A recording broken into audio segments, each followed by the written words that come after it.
In the third year of suffering from prosopagnosia, I could only remember Kevin's face. During a Cold War, he publicly pushed me into the crowd. Be good, find me if you want to go home with me. Enduring mockery, I finally found his face in the crowd. I pleaded softly. I will obey, please don't leave me behind, okay? He held me gently and praised. Grace, you did well. A night of tenderness, I walked out of the hotel holding his hand. Only to see another Kevin standing opposite, almost crazed. Grace, get off my brother immediately. I realized then, the man from last night was Kevin's twin brother who had just returned to the country. Chapter 1. In the third year of prosopagnosia, Kevin gradually discovered new fun from me. He started taking me out to meet friends and threw me into his group of brothers. Enjoying my panic when looking for him. Kevin, it's your brother's welcome party tonight, are you still playing around? As the lights came on, tonight Kevin brought me to the party again. There were many people present. The girl Kevin brought sat next to him, swinging his arm. I've never seen what prosopagnosia is like, sister, can you demonstrate for me? I'll show you next time we play. She was Kevin's new love, named Evelyn. A rising star in the entertainment industry. Spoiled by Kevin to no end. Tonight she danced recklessly in front of me. Arrogantly looking at me. She thought Kevin would comply with her wishes. But Kevin glanced coldly. Let her act, who do you think you are? Evelyn's smile froze on her face, tears instantly streaming down. Kevin, I'm sorry. Watching her tearful look, Kevin then pinched my chin.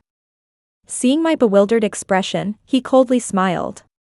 Grace, everyone knows how to please me with tears, why can't you learn? Like a block of wood. After 3 years of prosopagnosia, Kevin had gradually lost patience with me. I gently turned my head aside, avoiding his touch. Because I was beginning to tremble with fear of the impending game. Kevin, I'm not feeling well, can we not play tonight, please? Kevin's cold fingertips hooked onto my hair. No good. I'll be sitting here, whenever you find me, that's when you can go home. As he pushed me into the crowd, people were still joking around. Aren't you afraid Grace will run away? Kevin laughed loudly. Don't worry, she's got brain damage, besides my face, she can't remember anyone else. Chapter 2. Actually, just before coming today, I had just argued with Kevin. Because I delivered the food to the wrong person. It was someone else's secretary who received it. Kevin, holding back his anger, smiled and said.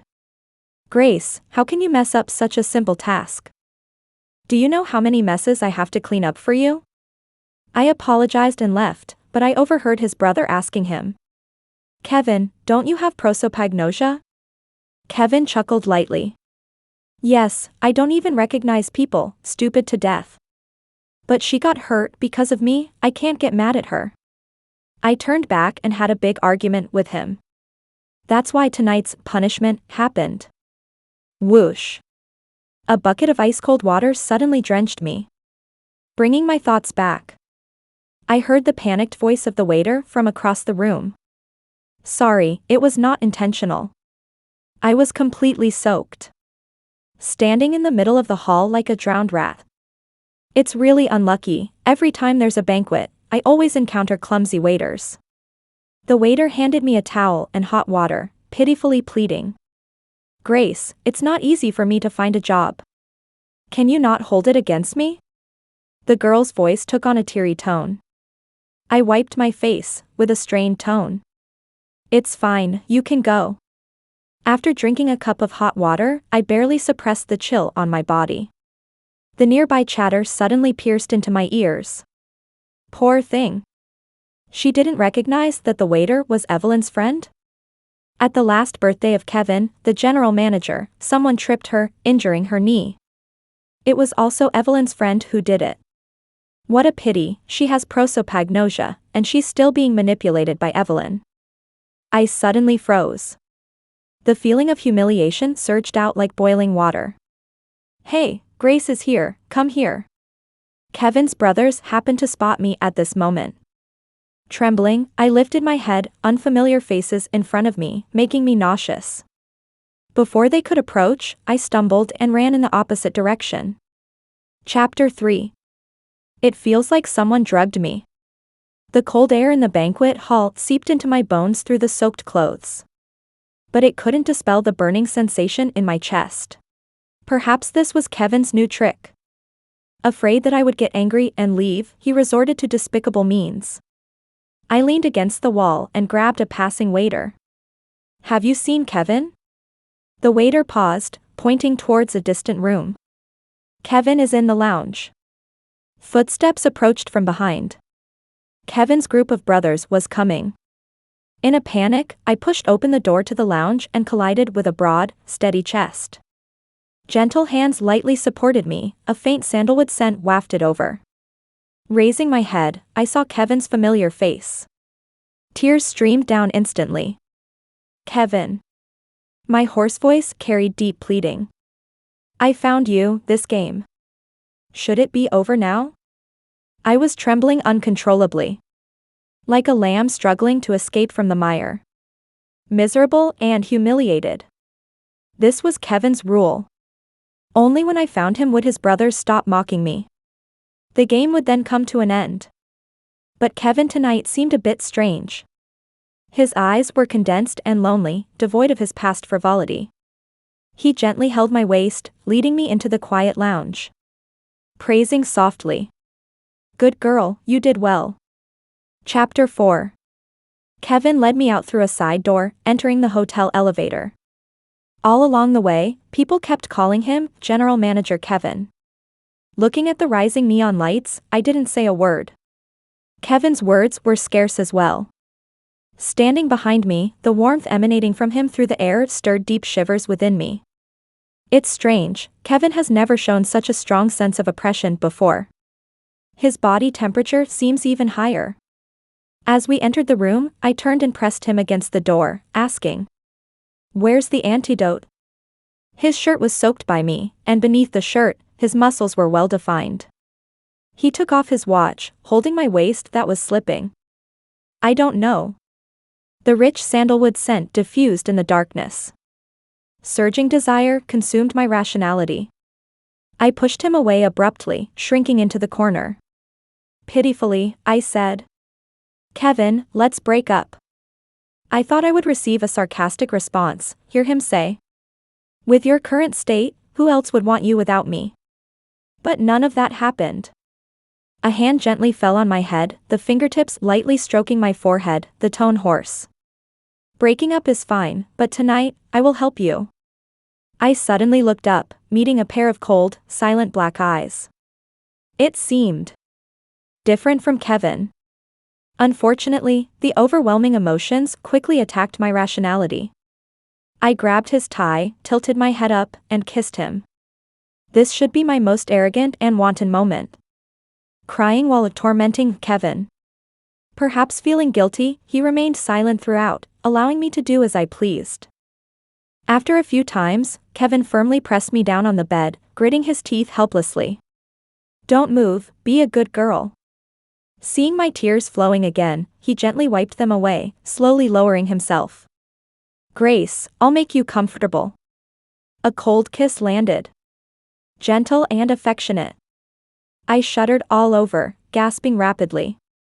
In my confusion, I grabbed Kevin's hair. He winced in pain, like a bewitching demon in the dead of night. "Be good, don't grip too tightly." Chapter 5. This night was bewildering and absurd. In the early morning, I woke up from my dream, finding no one beside me. I buried my head in the covers, inevitably recalling last night. Kevin has never had a hobby of serving others. It's like he's a different person. Dragging my weary body out of bed, I opened the door to find Kevin sitting on the couch by the window, in a video conference. The morning sun was just rising. The dazzling golden light shone on his profile. It was mesmerizing. Hearing the door open, he glanced over. In a gentle and composed tone. "Awake? Breakfast is on the table." The sudden sense of distance made me slightly stiffen. "Kevin, let's break up." As the words fell, silence enveloped the surroundings. Intermittent light coughing suddenly came from the computer end. We still have things to do, so I'll be leaving first. The meeting agenda will be sent to you later. I was taken aback. He always criticized me for not being presentable. Just now, in front of the company directors, he didn't even care. I thought Kevin would mock me. But to my surprise, after a moment, he smiled faintly. Sure, after eating, I'll accompany you home to pack your things. Half an hour later, I followed Kevin downstairs. The secretary hesitated. There's an important meeting today. Cancel it. Kevin's calm tone left me unable to adapt. Perhaps because I was moving out, he had gained a bit more patience with me. My eyes were sore, and when I got into the car, my old knee injury acted up. My legs went weak, and I knelt on Kevin's lap. The pain made my face turn white. Kevin calmly supported my lower back. Don't rush, take it slow. Under his comforting touch, I gradually calmed down. The secretary handed me my phone. Grace, your phone is fully charged. Thank you. The faint scent on Kevin pulled me back to the intimacy of last night. I furrowed my brows, propped myself up, and slowly moved inside. Suddenly, the phone vibrated. The notification sound went off like mad, accompanied by a flood of messages. Shortly after, a call came in. On the screen, the name Kevin popped up. I was stunned and subconsciously answered the call. Kevin's cold and chilling threat filled my ears. Grace, do you want to die? I was startled, raising my head to meet the eyes of the Kevin in front of me. The morning light was faint. He lazily leaned back in the car seat. His thin lips remained unmoving, his posture relaxed, and he slightly raised his eyebrows at me. In the blink of an eye, the same face appeared across the street. Pale as a ghost. He held up his phone, his tone almost frantic. Grace, get off my brother. Chapter 6.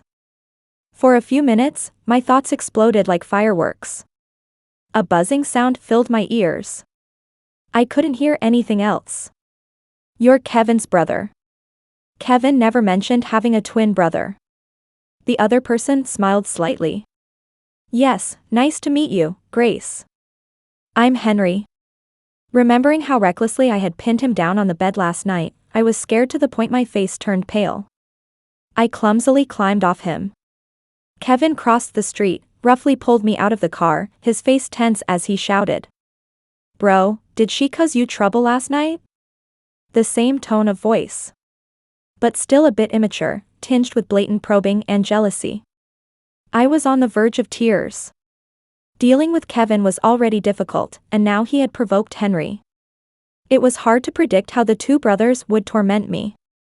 Henry looked at me, bewildered, and smiled gently. Last night? Not sure. This morning, I met your little girlfriend in the elevator. However, she seems to have mistaken me for someone else. Meeting his soothing and gentle gaze, the unease in my heart gradually calmed down. He seemed not interested in playing tricks on me.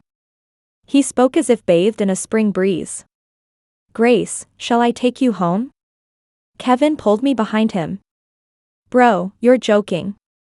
Grace is my girlfriend, there's no need for you to bother. With a knowing smile, Henry rolled up the car window and drove off. As the car's taillights disappeared around the corner, Kevin's expression turned cold. Grace, where did you go last night? I felt nervous, kept my head down, and dared not look at him. I didn't go anywhere last night. Lies. Kevin leaned in, smiling slyly. Which one of my brothers did you sleep with last night? Tell me, I won't blame you. His words hit a nerve, and with a pale face, I slapped Kevin hard. I'll say it again, I didn't go anywhere. In an instant, a vivid handprint appeared on his cheek. Kevin laughed. I was just kidding, why are you so worked up? Who else would want you besides me? Kevin, let's break up. I looked at him seriously and said. The smile faded from Kevin's face. Because of Evelyn? He took out his phone and called Evelyn. As soon as she answered, she smiled and asked. Because of you, Grace wants to break up with me. What should I do? After speaking, he turned to look at me and patiently coaxed. I'll block her to vent for you, okay? The call was still connected, and Evelyn's soft crying voice came through, with a hint of coquettishness. Kevin, I won't dare anymore. Please spare me. Kevin raised an eyebrow and looked at me, his tone no longer patient, now tinged with sarcasm. Grace, I developed prosopagnosia because of you, I won't give you up. Let's not bring up the topic of breaking up again. Seeing me still staring at him with disgust, Kevin coldly ordered. Evelyn, come over here now and apologize to Grace. That's enough. I trembled with anger, tears streaming down uncontrollably. Kevin, stop it, I've had enough.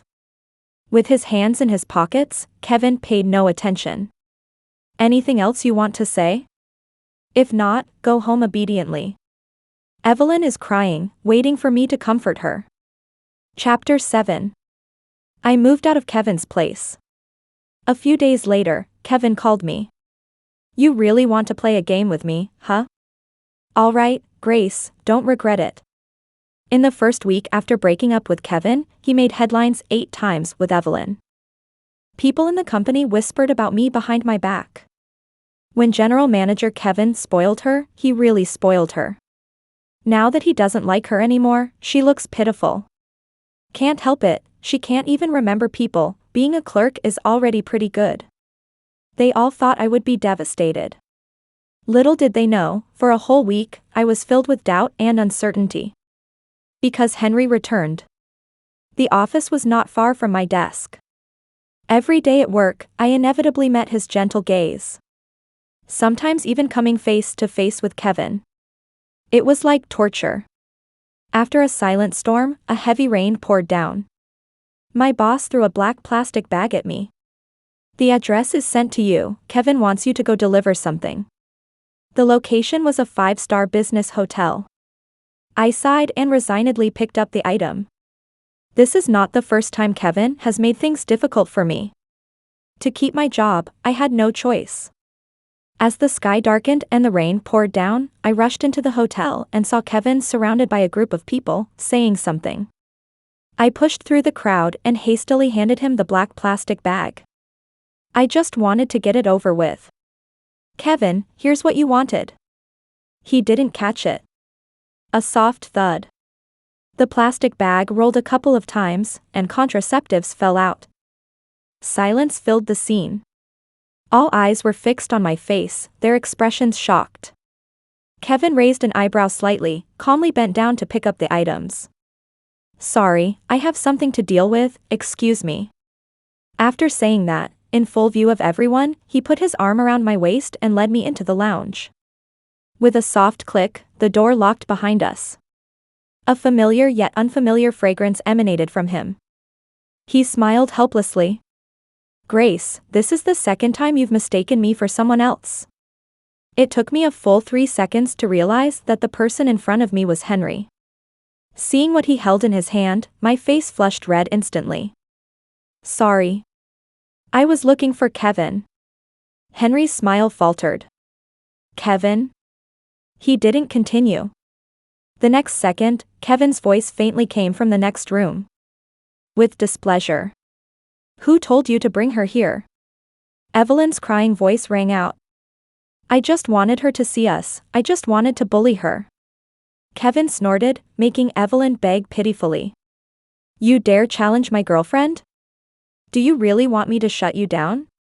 Evelyn cried out. I'm sorry, honey, I was wrong. If you're wrong, kneel down and accept punishment. When Grace arrives later, remember to cry prettily. I felt like I had fallen into an icy cave.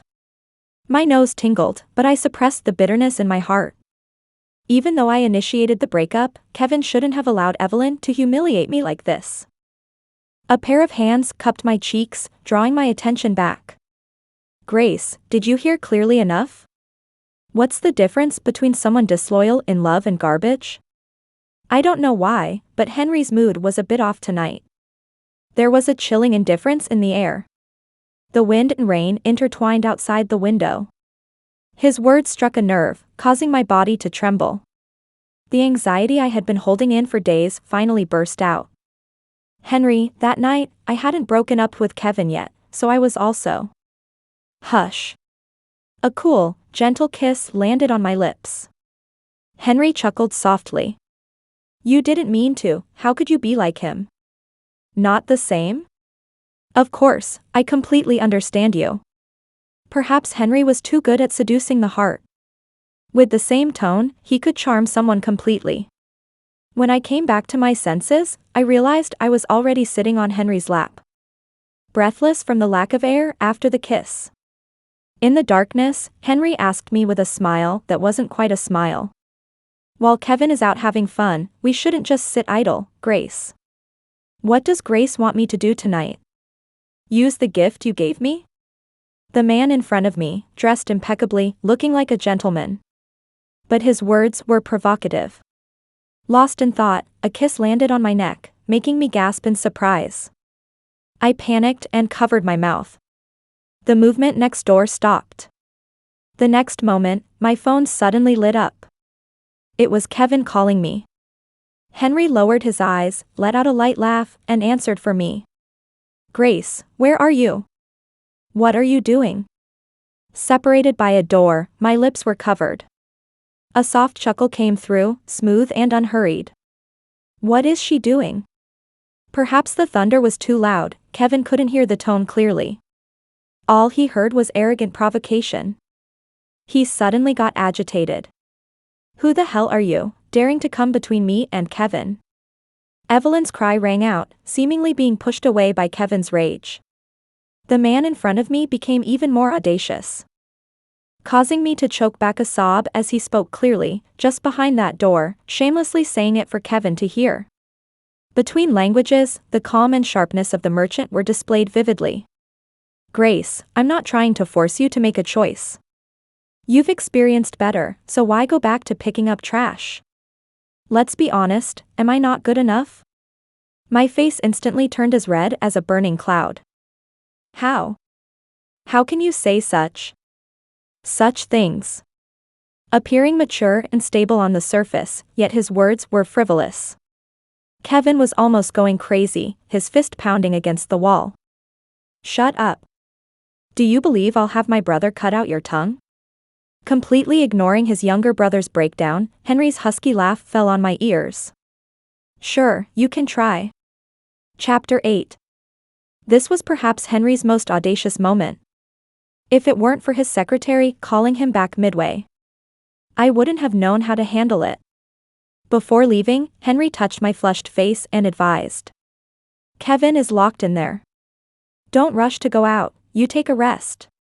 Listening to the angry banging on the door next door, I rested in the lounge for a long time, before slowly getting up, straightening my clothes, and going out to eat.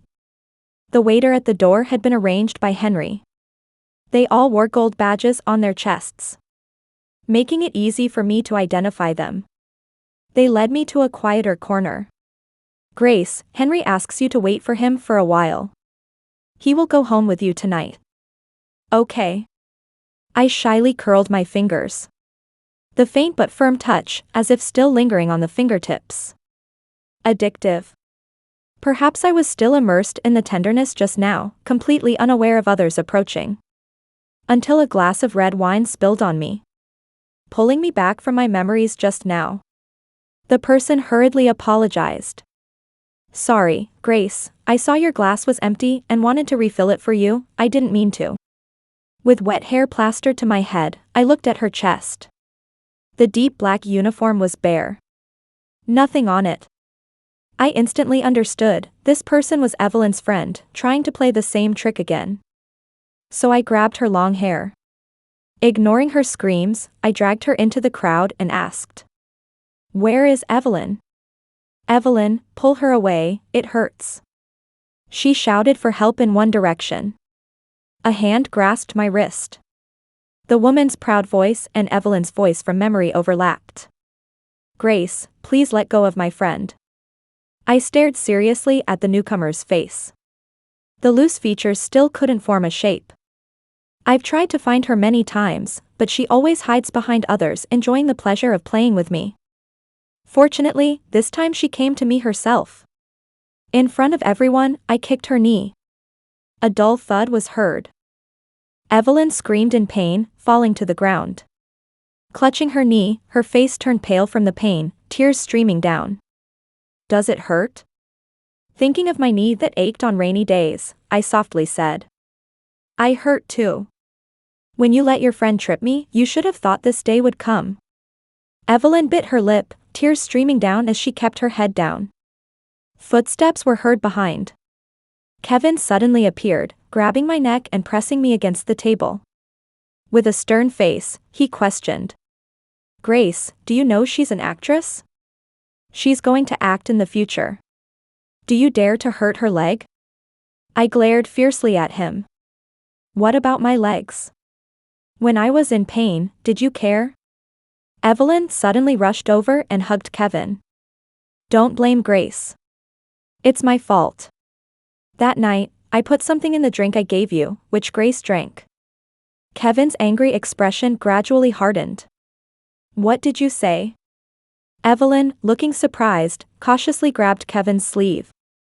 I'm sorry, I love you too much. I didn't mean to harm Grace. At this point, the meaning was clear. That night I disappeared, I was with someone else. Kevin's gaze swept darkly over his entourage, grabbing my hair and pulling me close to him. Grace, which one of them? My scalp hurt, and I couldn't help but frown. In the struggle, I scratched Kevin's face. Wiping the blood off his face, he smiled gently. Your little lover has guts, daring to challenge Kevin? Thanks to him, Grace is in for another game. Kevin heartlessly threw me into the crowd. My knees hit the ground, a piercing pain causing me to break out in a cold sweat. He looked down at me condescendingly. Since you're dirty anyway, this time, I won't let my brothers be kind to you. Kevin's family is prominent. This isn't the first time Kevin has played this kind of game. People around me all stepped back, not a single one helping me. Listening to the chaotic footsteps behind me, I gritted my teeth, got up from the ground, and searched for Henry's figure in the crowd. But Kevin and Henry looked too much alike. I grabbed Kevin's sleeve several times, only to be pushed back into the crowd with a smile. Grace, stop looking for me, I don't want you this time. For the last time, I pushed through the crowd, mustered all my strength, and pulled open the door. I ran into someone's arms. A familiar fragrance hit me. My tense nerves suddenly relaxed, and my legs went weak.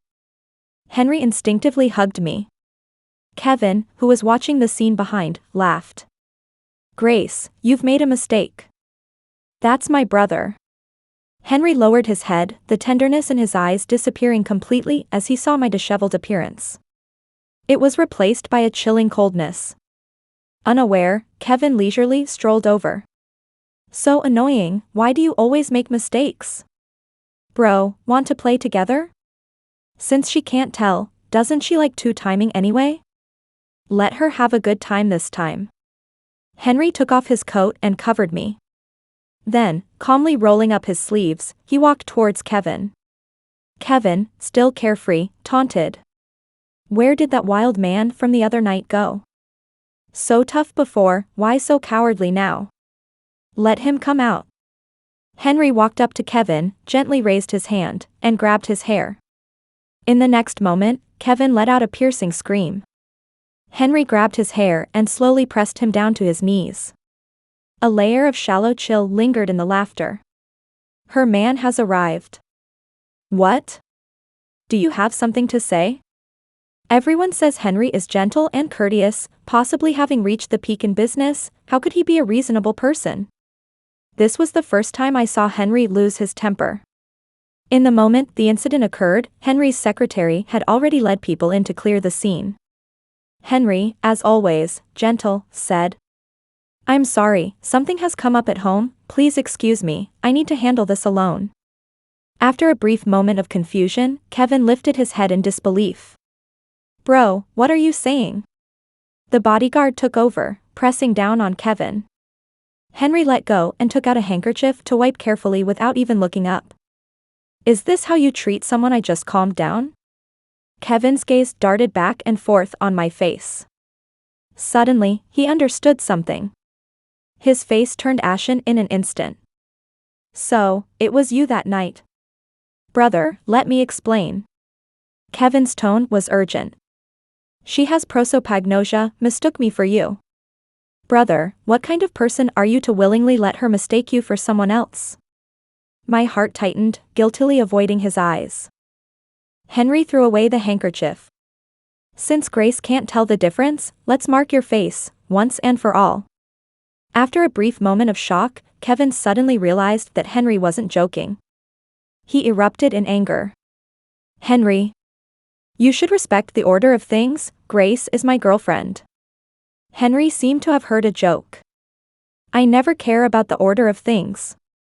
In business and in love. Chapter 9. By the time they took Kevin away, he was already frightened. Evelyn tried to resist, but Henry glanced at her. You like drugging people?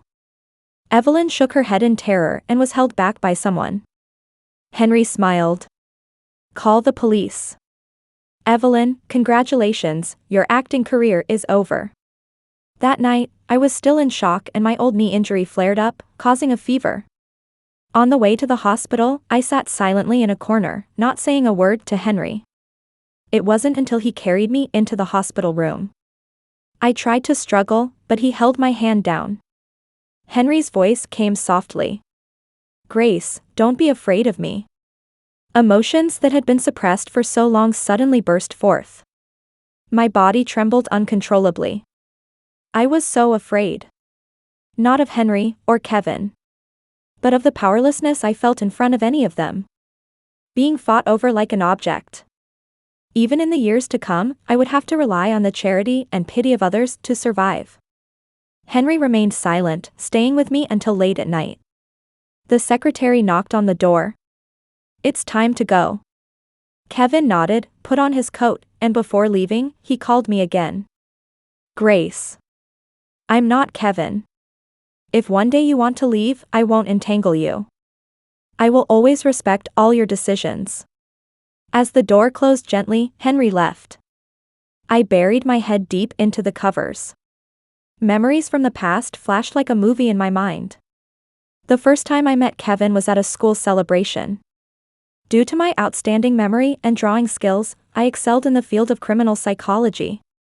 After the comprehensive results came out, the school secured me a research position.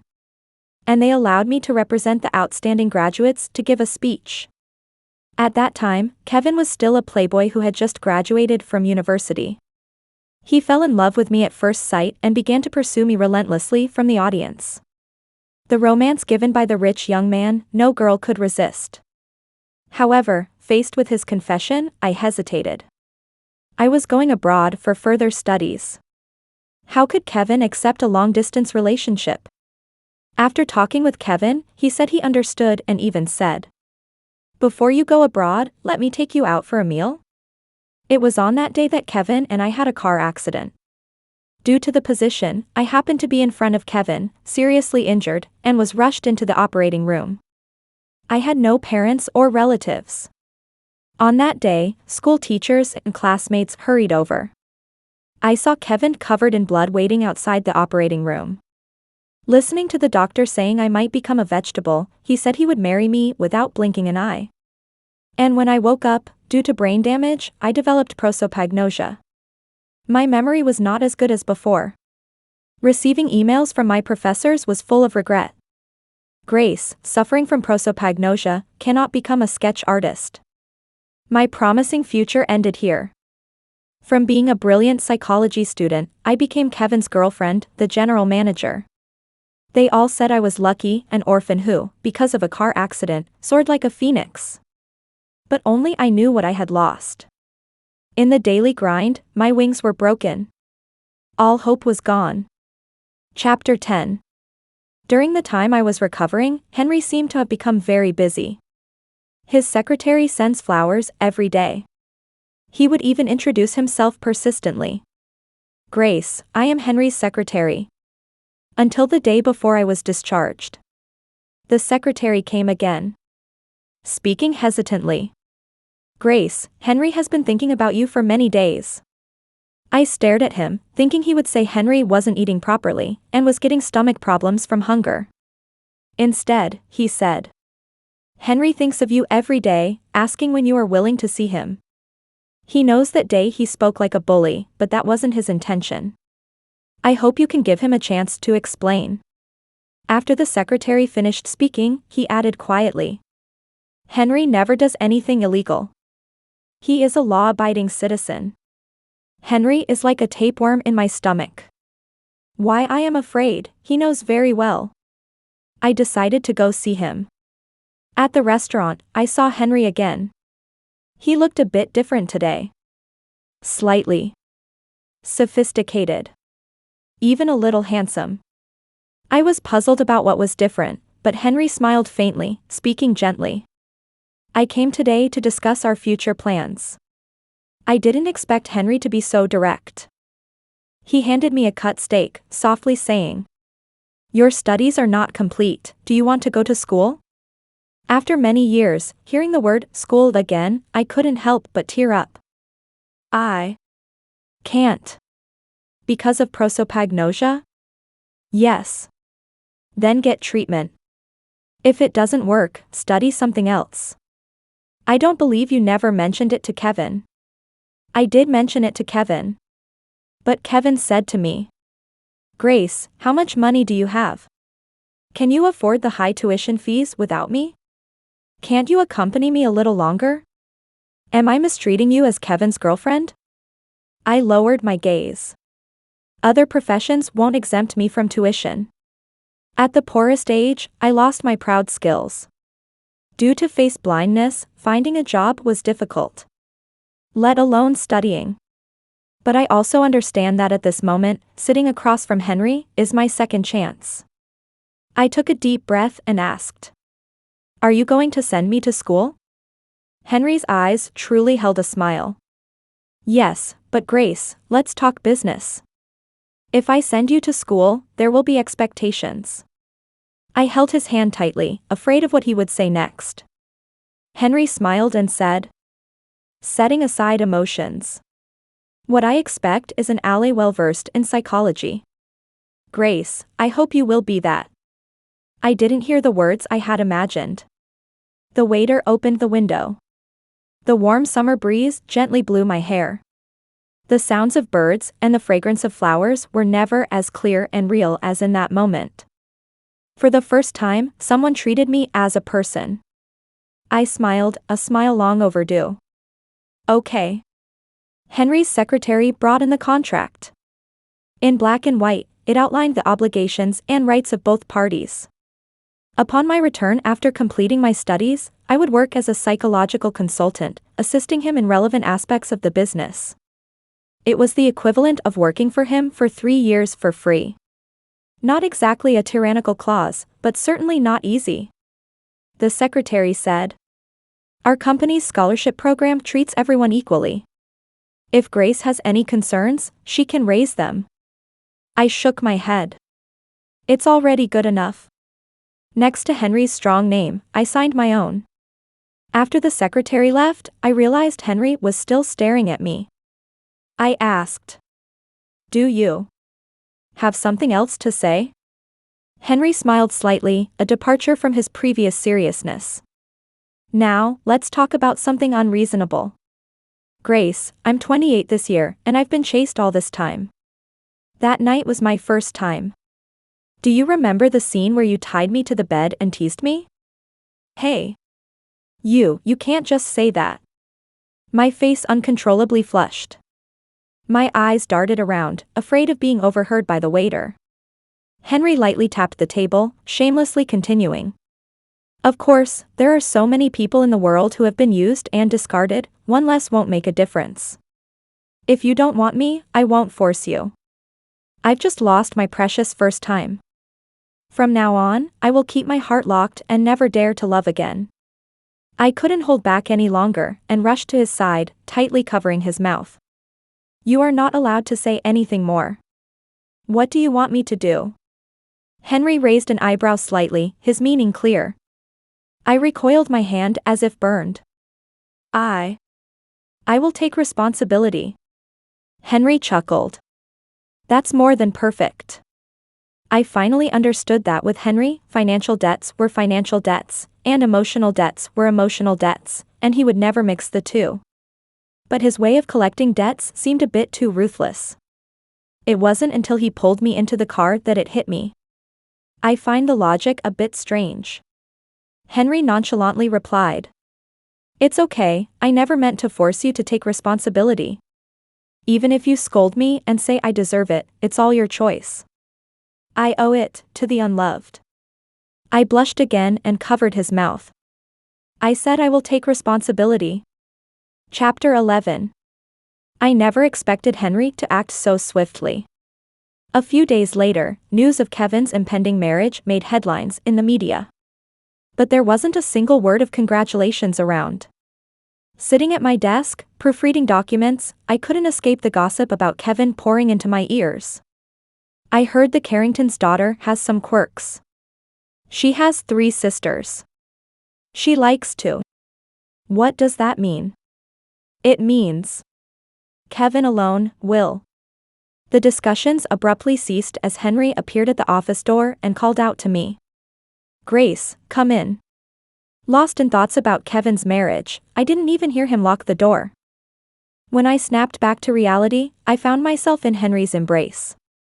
Grace, these mentors you sent emails to, which one would you like to choose? It turned out the responses to the emails I had sent out came back. Due to my good grades back then, several mentors expressed their interest in taking me on. Without hesitation, I chose the mentor I admired. The paperwork would take about half a year. During this time, I would go abroad for treatment. After making my selection, I realized our positioning was a bit ambiguous. I shifted my neck. I feel a bit hot. Normal, I didn't turn on the air conditioning. Henry smoothly pulled down the zipper of my skirt. Grace, I don't have much time left with you. Before you leave, I need to put in enough effort to ensure that you will remember me after 3 years. His gentle kiss landed. To make sure that even after 3 years, you will still remember me. I have to admit, Henry indeed put in a lot of effort. His words left me completely irrational. I could only cling to the desk, futilely struggling endlessly. In a daze, a black card was stuffed into my hand. The back was signed with Henry's name. I tossed the card back to him, muttering. Don't. It looks strange. Like a sponsorship. My words were abruptly cut off by his unexpected attack. Storm clouds brewed in Henry's eyes. Do you think? Henry's voice was so light, it could hardly be heard. That I am sponsoring you? Isn't that it? Henry casually said. This card holds all my wealth. I never thought that in your eyes, I could be so extravagant as to use all my wealth to sponsor a girl. Tears welled up in my eyes. Are you trying to marry me?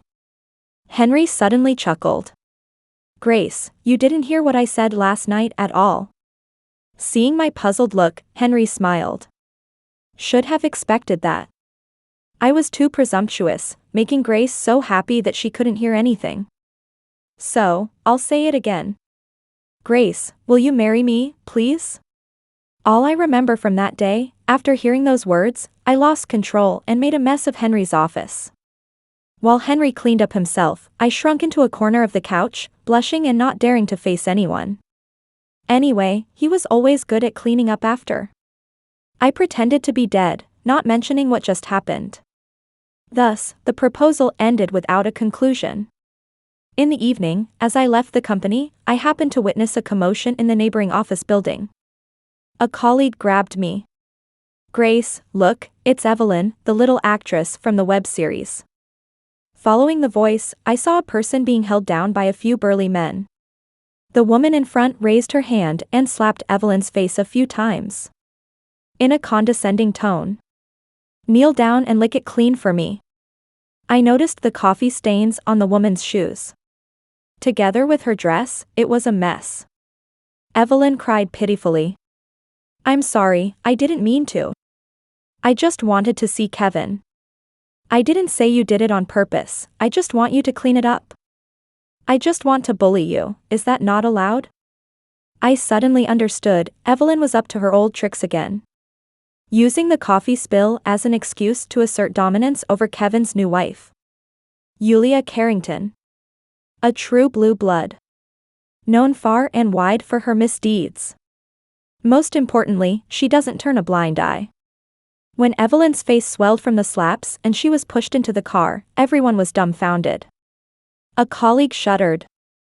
Kevin's already in deep waters, and now Evelyn, a starlet with no background, falling into Yulia's hands, she'll be lucky if she just gets away with a slap.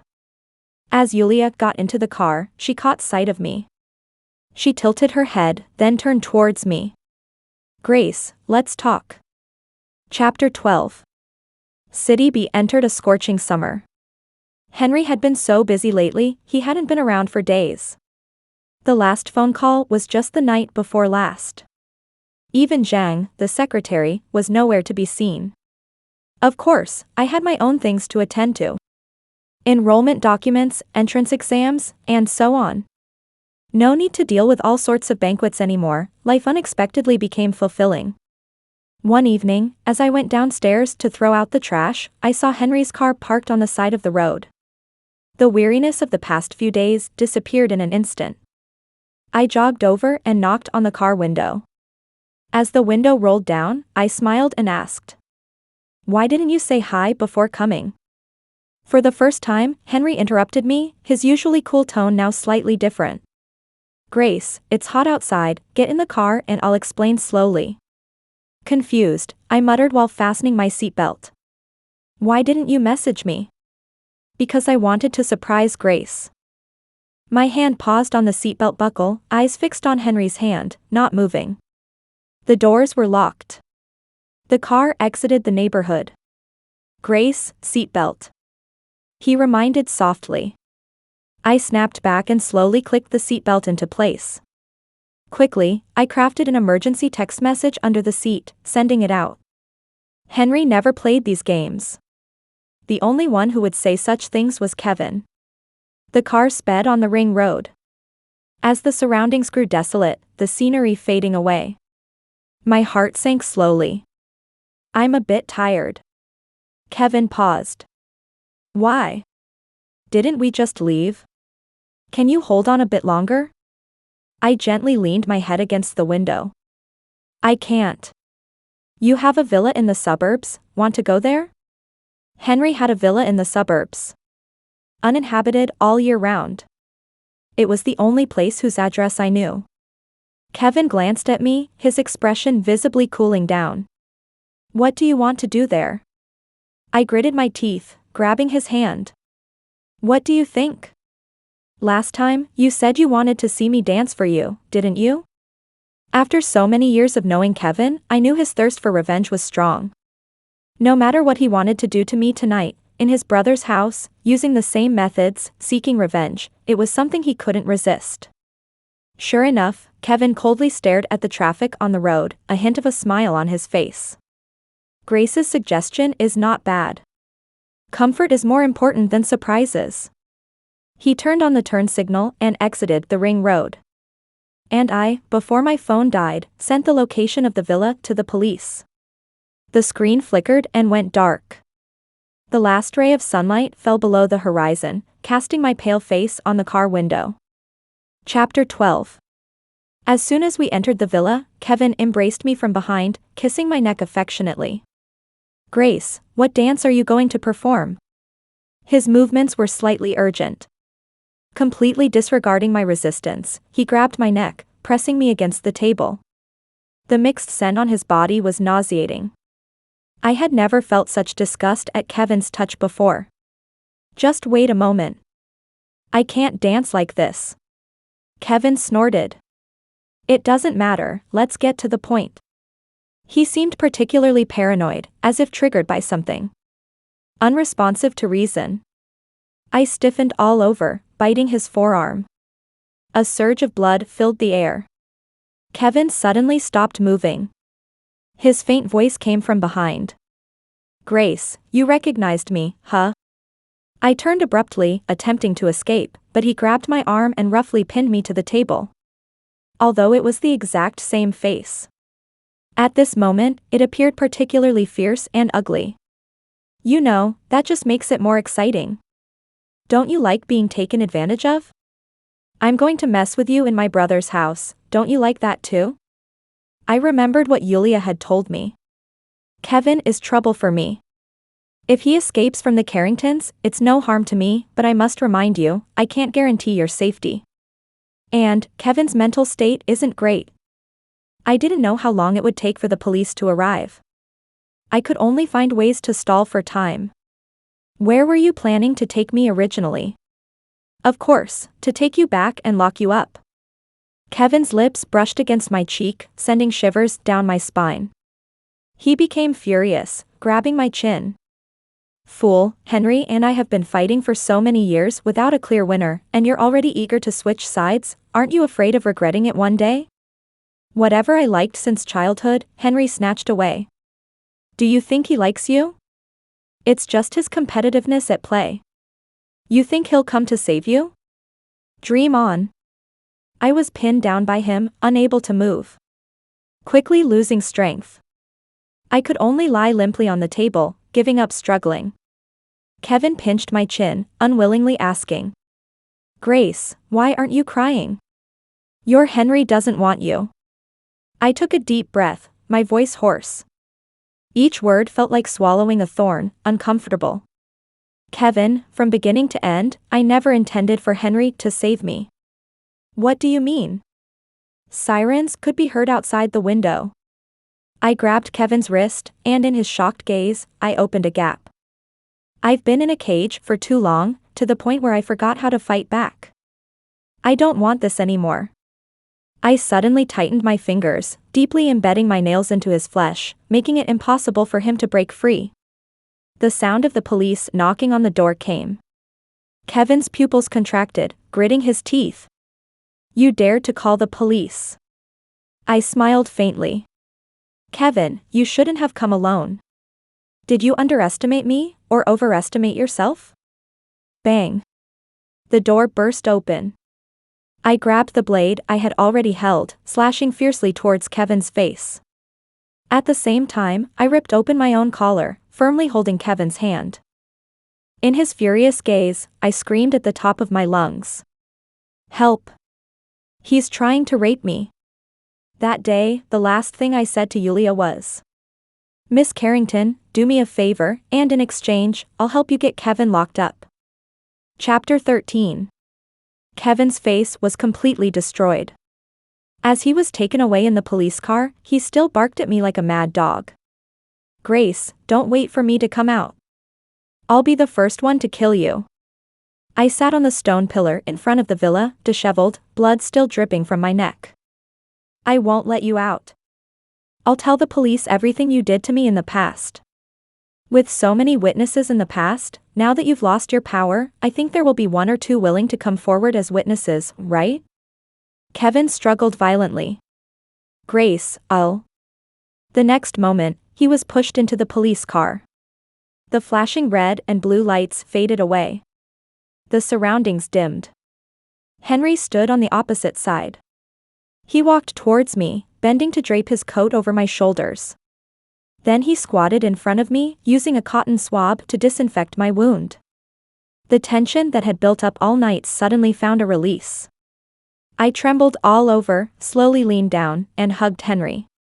How long have you been here? Henry was silent for a moment and said, Since I received your text message. On his phone was an address and a message. Wait for me. The incident happened suddenly, and Henry and I hadn't reconciled yet. But just because of those two words, even though he witnessed the whole process, he didn't act recklessly. Tonight was the ending I designed for Kevin. If he ever appeared in the villa, it wouldn't achieve the effect I wanted. I closed my eyes and leaned gently against Henry. Tears finally started to flow. I was so scared just now. I know. Henry patted my back gently. You did well. From the moment I saw Yulia hit Evelyn, starting just like hitting a dog, I understood that ultimately, one cannot rely solely on themselves. Yulia owed me a favor. At some point in the future, she might repay me in a different way. I leaned softly in Henry's arms. Henry's hand was trembling, and I only just noticed. Henry, you. Henry buried his head in my neck. Grace, don't say anything. On the way back, Henry held my hand the whole time without letting go. He seemed exhausted and fell asleep with his eyes closed. Under the passing streetlight, I finally saw the bruise under his eye. After much hesitation, I sent a text to Henry's secretary. Is Henry very busy lately? The secretary replied. Yes, the company is in chaos, all because of Kevin's people. Henry hasn't had a good night's sleep for several days now. This morning, they called the police, trying to take Henry away on charges of commercial crime. Thankfully, it was cleared up in time. No wonder I couldn't reach him earlier. Kevin even stole Henry's car. I asked again. Henry and Kevin's relationship. Not very good? The secretary replied after a 3-minute delay. Quite terrible.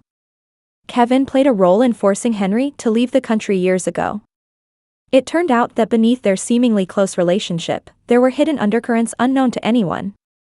Grace, Henry just escaped from the police this morning and saw that text message. He must have been quite shaken. I'm too busy to leave now, could you help me take care of him tonight? I looked at Henry's hand, which he wouldn't even let go of in his sleep, and replied. Okay. Chapter 14. This was my first time setting foot in Henry's home. I had thought it would be like Kevin's, an extravagant villa. At the very least, a luxurious mansion with a beautiful view. Instead, it was just a spacious high-rise apartment.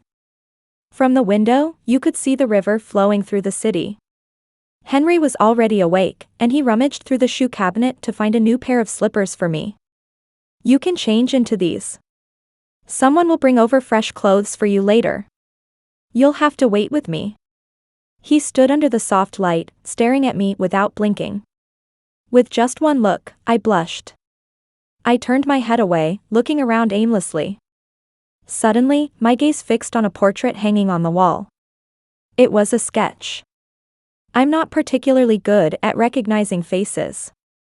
But what caught my attention was a small signature in the bottom right corner. Upon closer inspection, it was 2 words. Grace. This painting. Henry leaned against the nearby wall. You painted this. When you were 15, you witnessed my kidnapping and provided clues to the police, painting this portrait. The person in the painting is my second uncle, who has passed away now. A memory flashed through my mind. Not very clear. Many years had passed, and I had never thought much of this small incident. After all, it was just a small favor for me. I had an exceptional memory and excellent painting skills, so when the police were looking for witnesses, I accurately painted a portrait. Unfortunately, now I couldn't remember faces anymore. I smiled. I'm glad I could help you. Henry embraced me from behind. Do you know why I hung the painting here? One reason is to remind myself not to trust others easily. And another, to remind myself that I will always belong to you. Henry lifted me onto the dining table, held my hand, and loosened his tie. Grateful for saving my life, I offer myself in return. So Grace, you don't have to be polite to me. The night grew darker. I couldn't see his face clearly. I could only feel his thundering heartbeat beneath my palm. My voice hoarse. Are you saying it's a way of repaying a debt? Henry raised an eyebrow slightly, then leaned down to kiss me. Tonight, he was particularly aggressive. He held my waist with his hand, not allowing me to escape.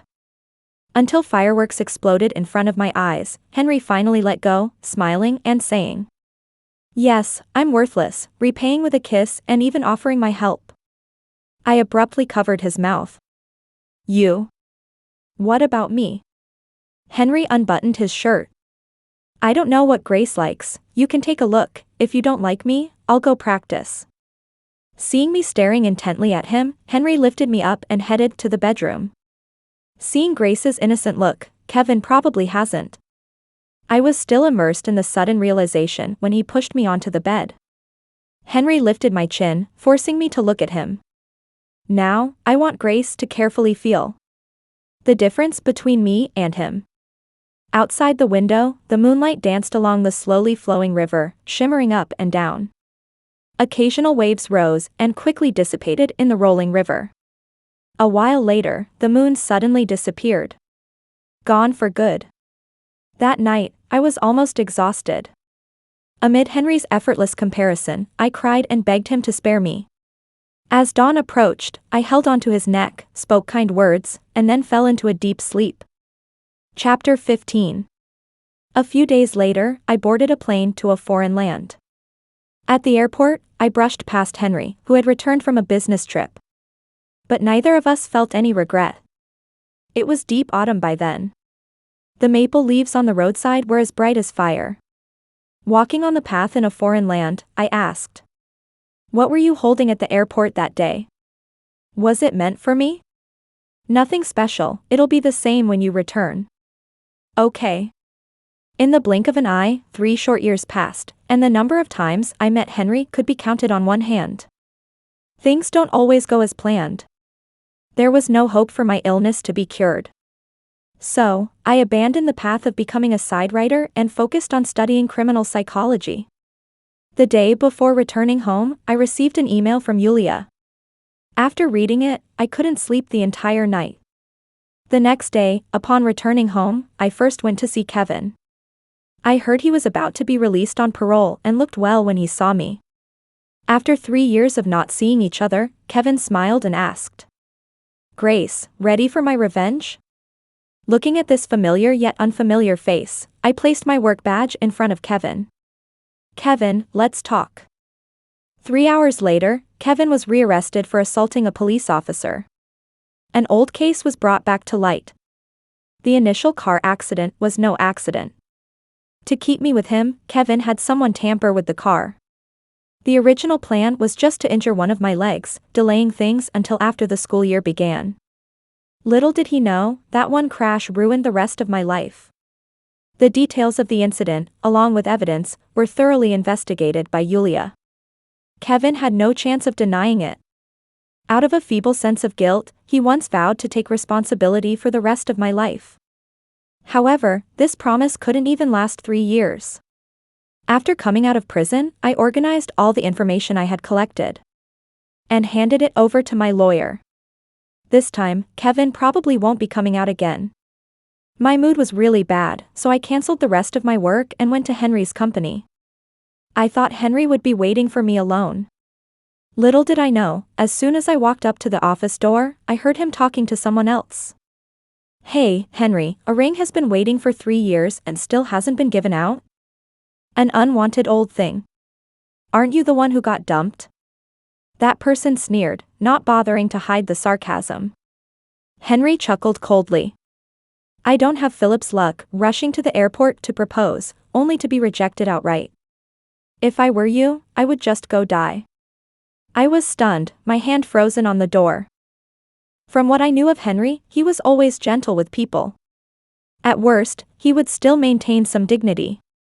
To say such words, he must have hit a nerve and irritated someone. The other person exploded. "If you hadn't snatched the ring from me, how could I have failed? Philip should take a good look in the mirror first." Before things escalated further, I pushed the door open. "Henry." The verbal battle in the office came to a sudden halt. A smile as warm as spring blossomed on Henry's face. "Grace, you're back." Philip, upon seeing me, looked as if he had swallowed a dead fly, his face contorted in anger as he slammed the door and left. Curiously, I stared in his direction. "Who is he?"